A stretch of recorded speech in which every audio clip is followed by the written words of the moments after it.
Good AM po sa inyo mga lods. Titingnan po natin kung may huli ang ating pain. Ayan po ang ating nahuling alimango. Yan, meron po tayo ditong pain mga lods ha. O, diyan natin inilagay ang ating pain. Ito na po ang ating nahuling alimango sa ating pain.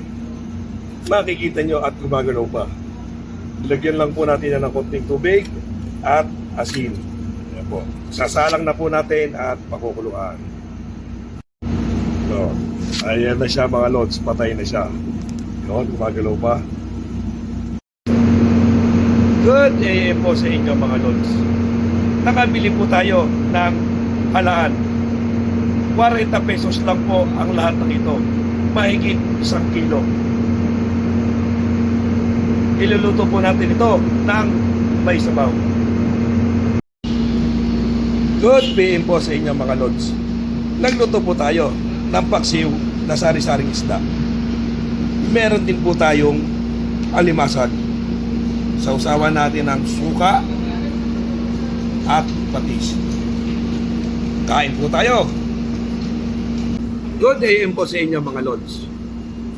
Ito po ang ating pananghalian.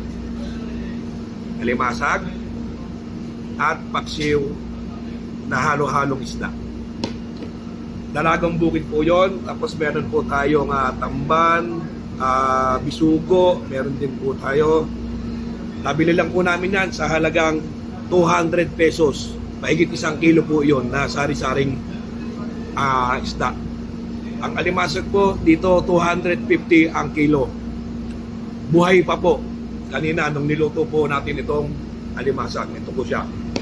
O yan, ganyan po siya kalaki. 250. Kain po tayo mga lods. First bite, thank you Lord. Ito na po ang ating alimasag. Bubuksan na po natin siya. Nako. Ayan po siya mga lods. O, ayan. Ang taba.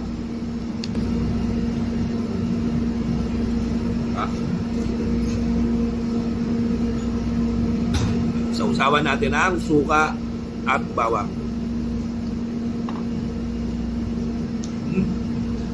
Ang tamis. Ito po ang kanyang laman mga lods. O, ito, kabiyak.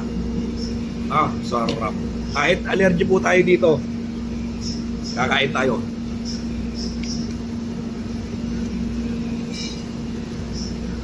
Pakalinamnam.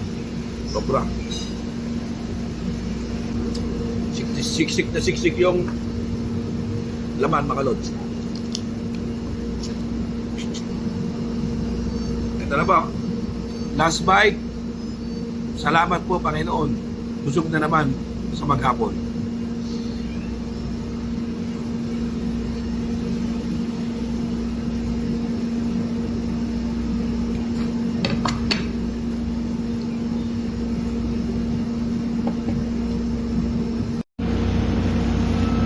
Good PM po sa inyo mga lods. Nagluluto po tayo ng popis. Simple lang po ang ating pagluluto nito. Mantika, bawang sibuyas, laman loob, patis at suka.